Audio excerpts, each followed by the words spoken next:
ओम नमः शिवाय, ओम नमः शिवाय, ओम नमः शिवाय। स्वागत है सभी दर्शक साथियों का, सभी भक्तों का आपके अपने यूट्यूब चैनल रामकृष्ण जी शिवम स्टूडियो में। आशा करता हूँ आप सभी स्वस्थ होंगे और माँ भगवती भोलेनाथ की कृपा आपके ऊपर हमेशा हमेशा बरसती रहेगी। आपकी मनोकामना पूर्ण होती रहेगी, आपके घर में खुशहाली आती रहेगी। चलिए बात करते हैं। कल तक आपने विद्येश्वर संहिता के अध्याय को संपूर्ण सुना। कल उस विद्येश्वर संहिता का विराम लगा। आज फाल्गुन मास कथा का 27वां अध्याय, शिव पुराण कथा के श्री रुद्र संहिता का प्रथम खंड का पहला और दूसरा अध्याय आप लोगों के बीच में श्रवणपान कराने के लिए जा रहे हैं। उससे पहले जानकारी बता दें कि पहले अध्याय में उन्होंने ऋषिगणों की वार्ता सुनी और दूसरे अध्याय में नारद जी की कामना यानी वासना, काम की वासना उत्पन्न हुई। इस तरीके से आपको यहाँ जानकारी दी जा रही है। और उस जानकारी को देने से पहले मैं आपको निवेदन करना चाहूँगा कि अभी तक आपने चैनल को सब्सक्राइब नहीं किया हो तो प्लीज़ चैनल को सब्सक्राइब ज़रूर करें और घंटी को प्रेस करके रखें, जिससे आपको जानकारी मिलती रहे। चलिए ज़्यादा समय नहीं लेते हुए मैं प्रारंभ करता हूँ शिव पुराण के श्री रुद्र संहिता का प्रथम खंड का पहला अध्याय।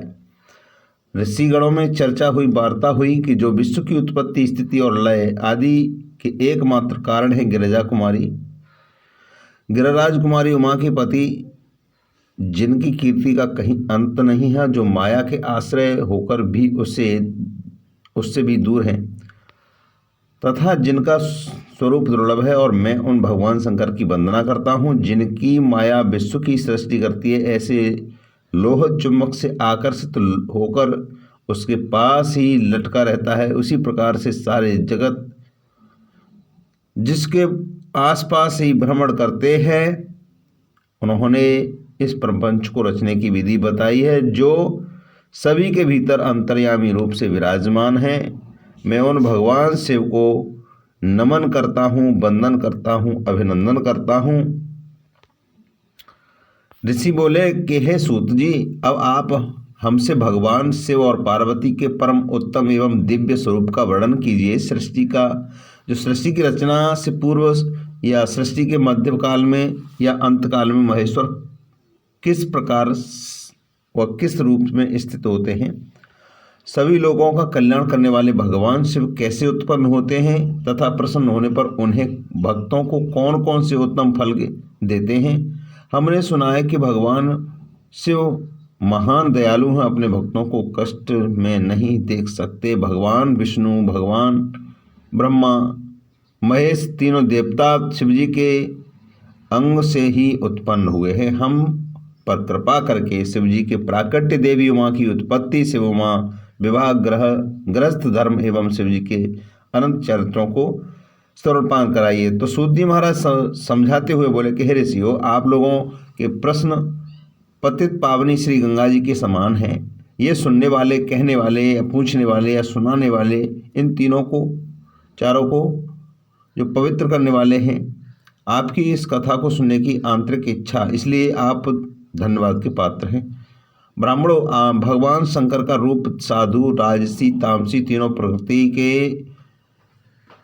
मनुष्यों को सदा आनंद प्रदान करने वाला है। वे मनुष्य जिनके मन में कोई तृष्णा नहीं, ऐसे महात्मा पुरुष भगवान शिव के गुणों का ज्ञान करते हैं, क्योंकि शिव की भक्ति मन और कानों को प्रिय लगने वाली और संपूर्ण मनोरथों को देने वाली है। हे ऋषिगणों, मैं आपको प्रश्नों के अनुसार ही शिव के चरित्रों का वर्णन करता हूँ, आप उसे आदर पूर्वक श्रवण करें। आपके प्रश्नों के अनुसार ही नारद जी ने अपने पिता ब्रह्मा जी से यही प्रश्न किया था।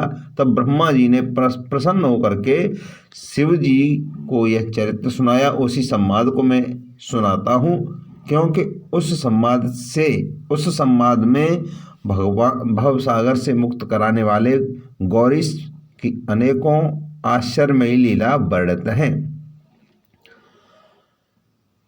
श्री रुद्र संहिता का ये प्रथम खंड का पहला अध्याय समापन हुआ। दूसरा अध्याय यहाँ पे प्रारंभ करते हैं। सूत जी महाराज कहते हैं, ऋषियों, एक समय की बात, ब्रह्मपुत्र नारद जी हिमालय पर्वत की एक गुफा में बहुत दिनों से तपस्या कर रहे थे। उन्होंने दृढ़ता पूर्वक समाधि लगाई और तप करने लगे। उनके उग्र तप का समाचार पाकर देवराज इंद्र कांप उठे। उन्होंने सोचा कि नारद जी मुनि मेरे स्वर्गलोक के राज को छीनना चाहते हैं। यह ख्याल आते ही इंद्र ने उनकी तपस्या में विघ्न डालने की कोशिश की। उन्होंने कामदेव को बुलाया और कहने लगे, हे कामदेव, तुम मेरे परम मित्र और एवं हितैषी हो। नारद जी हिमालय पर्वत की गुफा में बैठ के तपस्या कर रहे हैं। कहीं ऐसा न हो कि वो वरदान प्राप्त कर लें या वरदान को पालें ब्रह्मा जी से, तो मेरा स्वर्ग का राज्य भी मांग बैठे।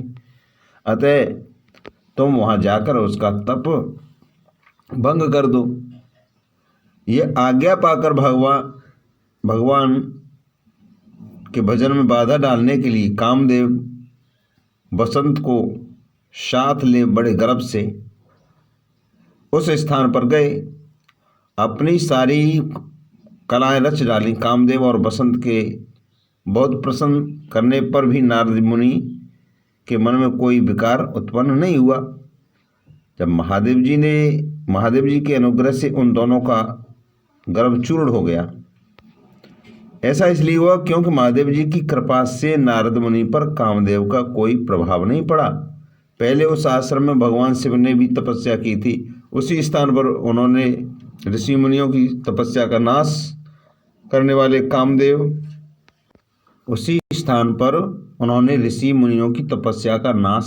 कामदेव को भस्म कर डाला था। कामदेव को भस्म देख करके उसकी पत्नी रति ने विलखते हुए भगवान शंकर से उन्हें जीवित करने की प्रार्थना की तथा सभी देवताओं ने भी शिव जी से प्रार्थना करने लगे कि भगवान महादेव जी ने तब कहा था कि कुछ समय पश्चात कामदेव स्वयं जीवित हो जाएंगे, किंतु उस स्थान पर और आसपास जहाँ तक भस्म दिखाई देगी वहाँ तक कि पृथ्वी पर कामदेव की माया या काम बाण का कोई प्रभाव नहीं पड़ेगा। इस प्रकार उस स्थान से कामदेव लज्जित होकर के वापस लौट आया था। देवराज इंद्र ने जब यह सुना कि नारद जी पर कामदेव का कोई प्रभाव पड़ा ही नहीं, तो उन्होंने नारद जी की खूब प्रशंसा की। भगवान शिव की माया के कारण वे भूल गए थे कि शिव जी के शाप के कारण उस स्थान पर कामदेव की माया चल नहीं सकती है। और नारद जी भगवान शिव की कृपा से बहुत समय तक तपस्या करते रहे। अपने तप को पूर्ण होता समझ करके नारद जी उठे और उन्हें कामदेव पर विजय प्राप्त करने का ध्यान आया। तब उन्हें मन ही मन में इस बात का घमंड हो गया कि कामदेव पर मैंने विजय प्राप्त कर ली, और इस प्रकार अभिमान से उनका ज्ञान नष्ट हो गया। वे यह समझ नहीं सके कि कामदेव की पराजय होने से भगवान शंकर की माया थी। जो कामदेव को पराजित किया वो भगवान शंकर की माया थी। तब से वे अपनी काम विजय की कथा सुनाने के लिए शीघ्र ही कैलाश पर्वत पर जा पहुंचे। भगवान शिव को नमस्कार करके अपनी तपस्या का सफलता का समाचार और कामदेव पर विजय प्राप्त करने का समाचार कह सुनाया। यह सब कुछ सुनकर के महादेव जी ने नारद जी की प्रशंसा करते हुए कहा, हे नारद जी, आप परम धन्य हैं, परंतु मेरी एक बात याद रखना कि यह समाचार किसी अन्य देवता को मत सुनाना। विशेषकर भगवान शिव विष्णु से तो इस बात को कदापि नहीं कहना। यह वृतांत सबसे छिपा करके रखना और छिपाने के योग्य भी है। तुम मेरे प्रिय हो, इसलिए मैं तुम्हें यह आज्ञा देता हूँ। यह बात किसी के सामने प्रकट मत करना। परंतु वे शिव जी की माया से मोहित हो चुके थे। इसलिए उनकी दी शिक्षा को ध्यान में न रखते हुए वे ब्रह्मलोक चले गए और ब्रह्मा जी को नमस्कार करके बोले, मैंने तपोबल से कामदेव को जीत लिया। यह सुनकर के ब्रह्मा जी ने कामदेव शिव के चरणों का चिंतन करके सारा कारण जान लिया तथा अपने पुत्र नारद को यह सब किसी और कहने के लिए मना कर दिया। लेकिन नारद जी के मन में अभिमान और का अंकुर उत्पन्न हो गया, जिसके फलस्वरूप उनकी बुद्धि नष्ट हो गई और वे तुरंत विष्णु लोक पहुंच गए। जब विष्णु लोक पहुंचे तो भगवान विष्णु को नमस्कार किया और ये अपना सारा वृतांत अपना किस्सा सुनाना चाहते थे, अतः शीघ्र ही ब्रह्मलोक से चल दिए। इसलिए नारद जी को आता देख करके भगवान विष्णु सिंहासन से खड़े हुए और उन्होंने नारद जी को गले लगाया और आदर सहित आसन पर बिठाया। भगवान शिव के चरणों का स्मरण करके भगवान विष्णु ने नारद जी से पूछा, नारद जी आप कहाँ से आ रहे हैं और इस लोक में आपका सुभागमन किस लिए हुआ। यह सुनकर नारद जी ने अहंकार सहित अपने तप के पूर्ण होने पर और कामदेव पर विजय प्राप्त करने का समस्त हाल कह सुनाया। भगवान विष्णु काम के विजय के असली कारण को समझ चुके थे। वे नारद जी बोले, हे नारद जी आपकी कीर्ति और निर्मल बुद्धि धन्य।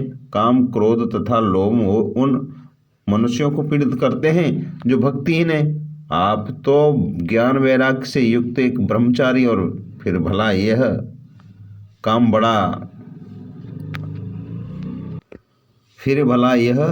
काम आपका क्या बिगाड़ सकता था। तो आज का प्रसंग यहीं पे विराम लेते हैं। कल मिलते हैं अगले अध्याय के साथ। तब तक के लिए हर हर महादेव, जय शंकर, जय माँ पार्वती।